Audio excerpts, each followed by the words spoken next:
في الفقرة القادمة لتوليد تلك القدرة على الامتصاص تولد هذه الماكينة فراغا داخلها. تأكدوا بأنفسكم حين نفكك المكنسة الكهربائية. المكنسة الكهربائية تشفط الهواء لتسحب الغبار وتحتجزه داخلها، لكن المذهل هو أن محركها لا يسحب بل يدفع.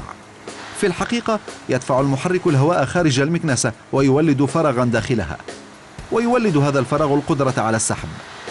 المكنسة الكهربائية هي ماكينة تولد فراغا لتنظف. غريب، ولكن كيف ذلك؟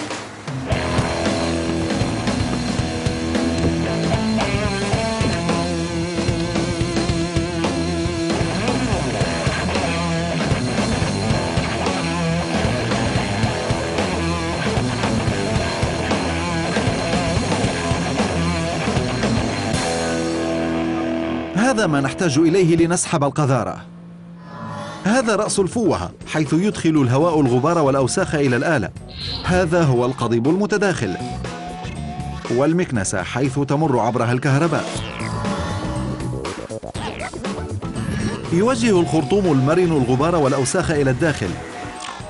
أخيرا العلبة حيث الأجزاء الحيوية. كيس الأوساخ، المحرك الرئيسي، ومفاتيح الضغط، وهي أيضا حيث تحصل فيزياء المكنسة. إذن كيف تعمل؟ هذه المكنسة الكهربائية مزودة بمحركين كهربائيين، واحد في الفوهة والآخر في العلبة.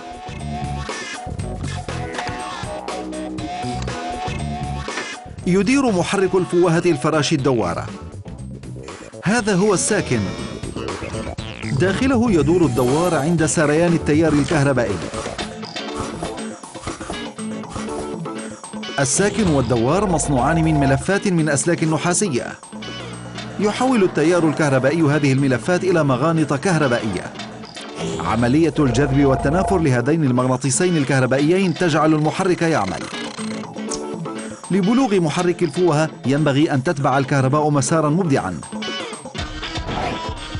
يشتغل المحرك الرئيسي أولا قبل أن تتبع الكهرباء مسارا متعرجا على طول الخرطوم المرن، ثم عبر الأسلاك المتعرجة في القضيب المتداخل. تساعد الوصلات في نقل التيار الكهربائي من المحرك الرئيسي إلى الفوهة. يوجد المحرك الرئيسي في العلبة ويعمل بالطريقة نفسها لمحرك الفوهة، حتى لو أن الغاية منه مختلفة تماما. يساعد المحرك الرئيسي في أن تشفط المكنسة الغبار والأوساخ. صحيح؟ خطأ. بدلا من شفط الهواء إلى الداخل، تدفع المروحة الموصولة بالمحرك الهواء خارج العلبة. ضخ الهواء للخارج يولد فراغا، وفي علم الفيزياء يندفع الهواء المحيط ذاتيا لملء الفراغ، وفي هذه الحالة الهواء موجود خارج المكنسة الكهربائية. كلما ضخ الهواء بسرعة خارج العلبة اندفع الهواء بسرعة أكبر، وكل ما علق به ليحل مكانه. قوة المضخة الهوائية ليست عامل التأثير الوحيد بقوة التقاط المكنسة للأوساخ. حجم الهواء المشفوط يحدث أيضا فارقا كبيرا. كلما صغرت الفتحة تولدت قوة سحب أكبر. لهذا السبب تقوم الملحقات الضيقة أكثر بعمل أفضل على الغبار والأوساخ الثقيلة. يحرك محرك الفوهة كل شيء في طريقه، فينضم الغبار والأوساخ إلى دفق الهواء المحتم لملء الفراغ. يرتفع عبر العصا، الخرطوم، ومباشرة إلى داخل كيس الأوساخ، ويظل داخل كيس البوليبروبيلين هذا المصمم ليحتجز 99.9% من الأوساخ بحجم مايكرون. بالمناسبة المايكرون أصغر 15 مرة من قطر الشعرة البشرية. صغير جدا. الثقوب البالغة الصغر في الكيس تحتجز الغبار، لكنها تطلق الهواء النظيف. مفتاحا ضغط حساسان يفحصان فعالية المكنسة الكهربائية. يقارن أحدهما ضغط الهواء الداخل والخارج من كيس الأوساخ. حين يمتلئ الكيس يخف دفق الهواء، وتضعف قوة شفط المكنسة الكهربائية.